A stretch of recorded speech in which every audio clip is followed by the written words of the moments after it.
Folks, a three-judge panel in Texas late Friday night declared the drawing of congressional districts in Texas to be unconstitutional and to impact severely Latino voters in a 2-1 decision.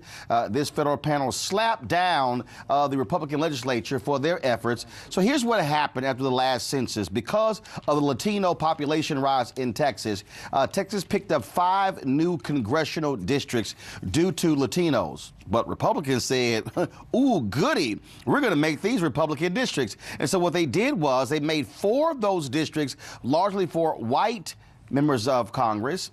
And the one district that was supposed to be for a Latino member of Congress actually was won by Will Hurd, an African-American there in Congress. They made it perfectly clear that it was discriminatory. It was discriminatory what took place in Texas. And so it was several different districts that were actually impacted. But one of those districts in the Dallas area, they specifically did not say should be redrawn, but they did chastise for what took place there as well, folks. We have seen this over the years where, again, racial gerrymandering has taken place. We saw it happen in North Carolina. Now we see it here where the federal court said Texas intentionally drew a district based on race where such use of race was not justified by, quote, a compelling state interest. Democratic Congressman Lloyd Doggett's district is one of the 3 found to be legal. The other 2 Republican held. Doggett said, thank goodness for this ruling.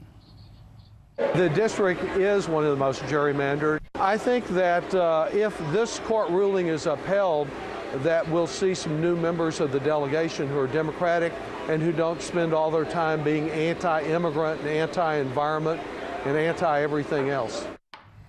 All right, folks, so let's go to our panel. Attorney A. Scott Bolden, attorney, former chair, D.C. Democratic Party, Lauren Victoria Burke, political analyst and writer for NBC Black, and Eugene Craig, CEO of Eugene Craig Organizations. Folks, again, we've seen this many times beforehand, and I'm telling you, it was crazy. Because of the Latino population increase in because of the population increase in Texas, driven by Latinos, they said we're gonna make 4 of these Republican districts, maybe 1 Democrat district, right. And we're gonna screw Latinos. There was a 4 million person increase, mostly Latino people in Texas, and they turned that 4 million person increase into these districts. So I always wondered how Blake Farenthold and Will Hurd got elected. Will Hurd barely got elected. Oh, he fought for that election. Both times. Both times. Right. He fought and then for it. He fought Blake hard for it. Farenthold was a radio talk show guy, which that's not uncommon in politics now. We do have radio talk shows, but still. Yeah, especially because you have the guy who's now lieutenant governor in Texas, Dan Patrick, who was a joke of a sportscaster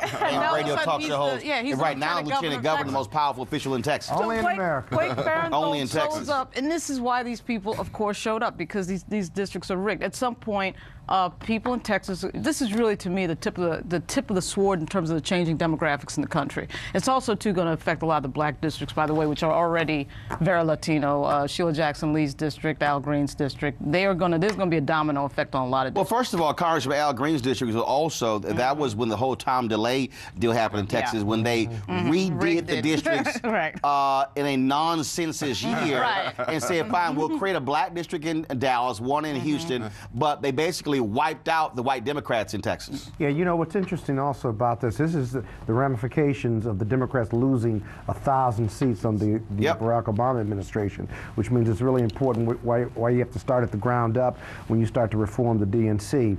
But secondly, and most importantly, what happens now?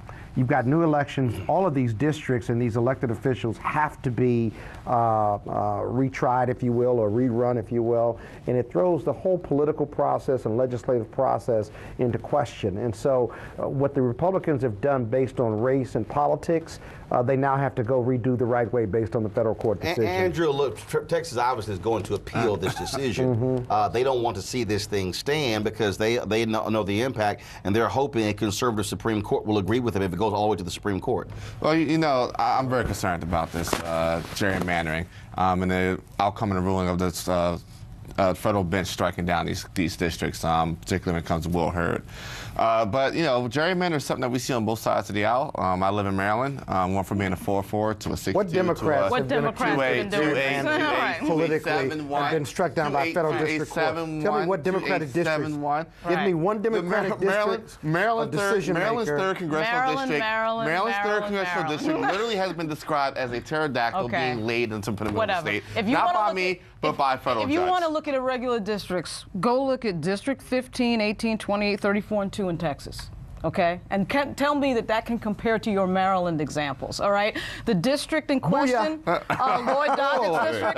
You guys had that graphic up of Lloyd Doggett's district. That's one of the most ridiculous districts in the entire United States, and that is done by Republicans because Republicans, for some reason, instead of changing a few policies, I'm not defending gerrymandering. What I'm saying is that it affects both sides of the aisle. When Democrats have power, when Democrats have power, you guys. When Democrats have power, they draw districts that favor Democrats and Republicans. Whatever. We draw but there's a distinct difference between drawing districts to favor a party, but when you have clear racial gerrymandering, and we have seen that happen in more cases than not when it comes to Republican.